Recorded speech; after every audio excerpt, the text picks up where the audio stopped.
tại đồng con ấy năm bu ra ngoài là nãy tờ lá khẩn máy tăng vườn cướp mong trong hà đồng lời ta chăng nuôi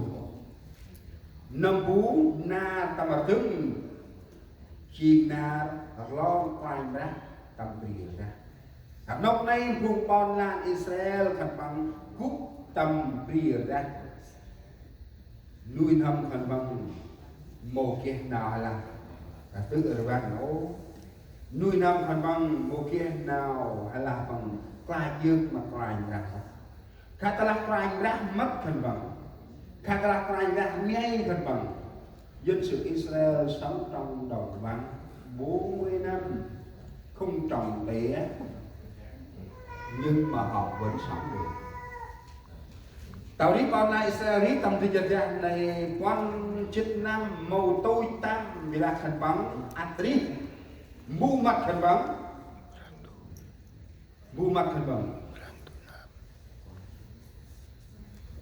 thì đâu một em mỏ thì đâu khẩn bóng kia bạc kia đây khẩn bóng mạ vàng ta vừa gọi chip quay bạc mật khẩn bóng làm mặn quay bạc mình đưa ăn mà bóng ôi ra ta là na mong bứ quay bạc khung tóc này ăn ta bư cái mảnh hâm Israel trong từng ri chút tầm mắt tầm mày ấy ôi này ôi vô trai bu he han tu mana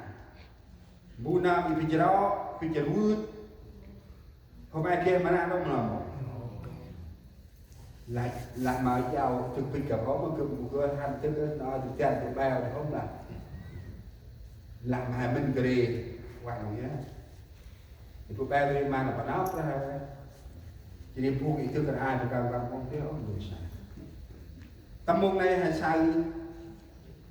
ôi bọn này sai của cái này kia mặc ngoài đặt đây thì bắn 30 năm dương ba mặc ngoài ra 30 năm bước sau mặc ngoài ra lý nào phần bằng ngoài ra bình ti phần bằng tầm quan chức năm nay ở Nurano hay là thì quay trong lịch sử dân dân Israel sống trong vòng khoảng là 40 năm một đấy ông một khác lẽ ngôi vùng lúc phương gọi Egypt Mỹ bước yêu chèn thật lẽ ngôi tầm tôi nhận ra tầm quan chức năm thật là ngôi hôm nay con thì sao các con sao hay hắn là library ôi ạ thì này thương không là đi mà mất tận này cái này to hôm nay clan thì suy nữa lẽ vùng u che tôi như vậy hết tầm bây giờ ra là đi hôm thì generation hôm nay cái này you said cả này phải suy chưa mất tận to mong được vì là nuôi năm vùng con này sẽ đi tầm bây giờ ra đấy màu dương vàng mặt lại còn bằng lý do này cái mà mỗi hành ta cơ yêu trên này sắp nào vậy đấy mà đi còn bằng cái dương vàng mặt lại ra không lòng mà hôm sợ rồi thì đấy cái dương ra không phải là mom tụi hay là mom aro là tốt ra sao nhà một ít là một sai chết đã cũng phải là to lao chả nhớ này ai vậy to chả cũng mòn từ lần rú chọc mạng nhớ ôi nhớ con nhớ là kiên con con lòi vô thành tiền mà tóc thành tiền mà cái chỉ đi chiên lần rú chiên lần rú đi má bự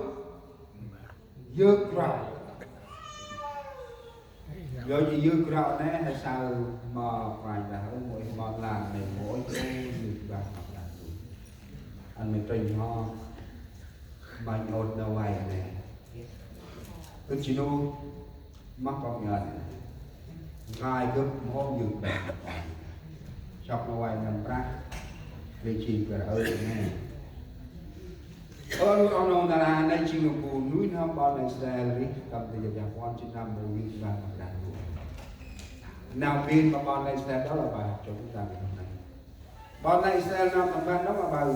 hay là Israel này tộc kia rành ra nằm thành bằng ấy mà bọn hay là cái nàng ngân nào cho mô cái nàng ố thành bằng mô trong rành ra nên anh nuôi ông hè chết ta cho như các hai trên phụ trọng ba khom nuôi hâm hay mặc rành ra chỉ tập lăng tờ lăng là hạt tán với rành ra chỉ nuôi nâm vùng trong mặc rành ra lời ta chắc nuôi nâm lời ta mà đứng mà nào làm đúng rồi chỉ đi kênh hé sắp cơ nào tí ta cứ rành ra tờ là hạt tán nào rành rồi hèm một sọc cơ nó nếu chúng ta nghe lời Chúa nghe tiếng Chúa mà chúng ta không đáp ứng được thì cái sự nghe đó nó không quan trọng cho chúng ta. Đó là tăng này chỉ một câu nào tăng này chỉ tưởng này nghe mà không làm theo điều đó không có giá trị cho đời sống thuộc linh chúng ta. Thì áp na ăn on đâu hạt ba không nuôi năm hay mặc lành đó, đó là hạt ba nuôi năm hay mặc lành đó một kiện nào nói hay mà sai bằng từng này. Thì sai bằng bữa anh ông nuôi lớp A bên mình còn mà sai hay sáng nuôi năm hay ai chỉ nuôi năm vùng màu kia lành đó vì là mong được thành bằng ghế mình được kia tờ lá thành bằng một ghế lành đó mình được kia thành bằng một ghế mình được ghế rút tập lời này cái sáng bảo sao rút không là sao thì nào hỏi rồi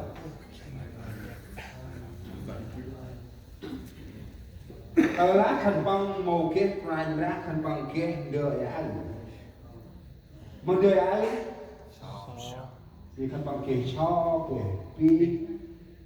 ghế dao ghế co ghế sơ ghế bê ghế ra ghế ra thịt lạc thành bằng một ghế lành ra vùng cho hay là một bát người nào vô ghế ai chỉ cần phụ chàng ca và câu mình làm này là kiện nào nấy mà mứ que đúng không chứ phải ấy là kiện nào nấy que đúng không nói chỉ kiện nào nấy mà mứ rôm khêu thế còn nào bộ làm một cái này là kiện nào nấy ở được tóc ơn một tóc min nấy cả rồi que đúng không nói chỉ ôi ta là con nhập thành mô có thành ổn về mưa đi sau mong chi mà ai mà nào ngoài cả hòn này lọt cả nhau hành trao thì tôi nói là hành tông đường thì nào đi sau là ôi mình tổng được sao tiền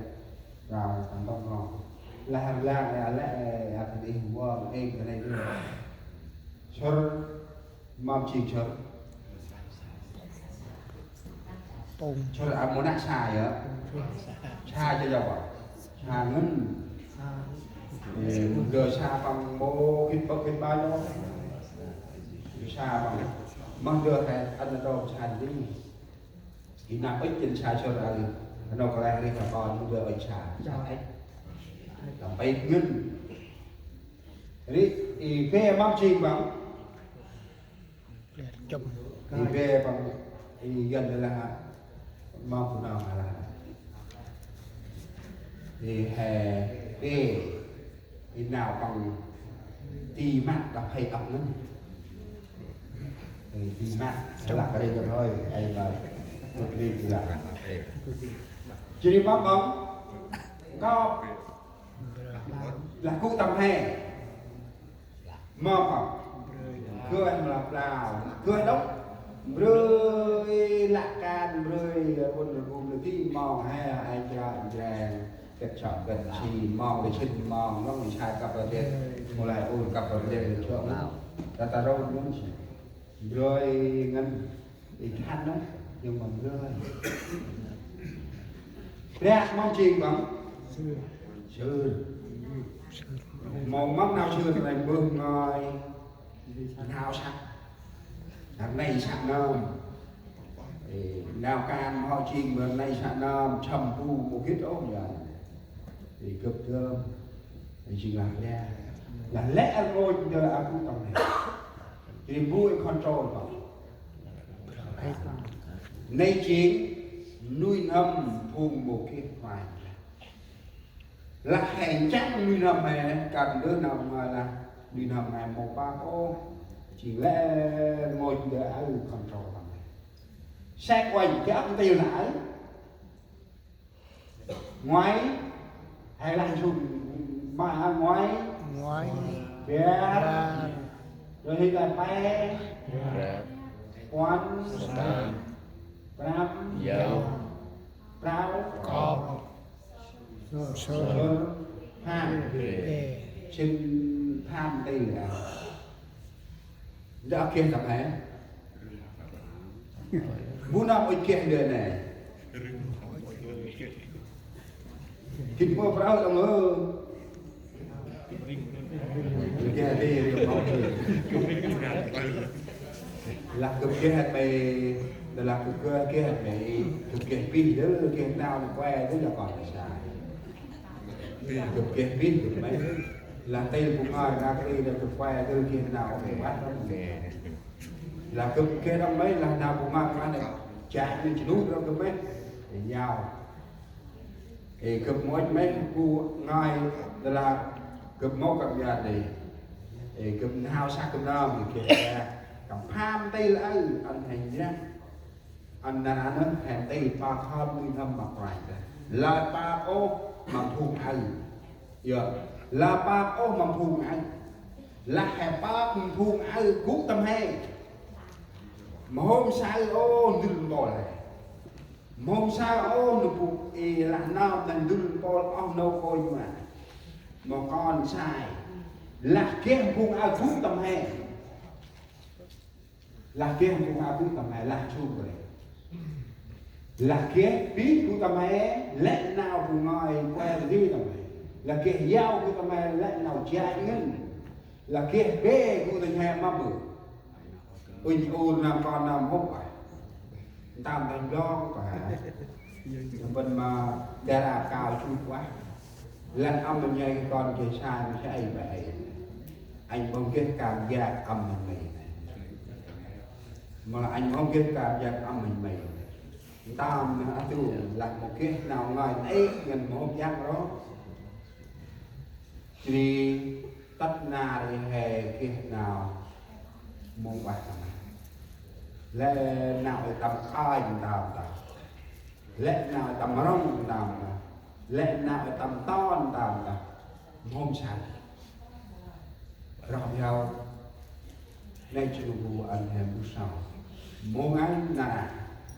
ba khom nguyên hâm hé mặt ngoài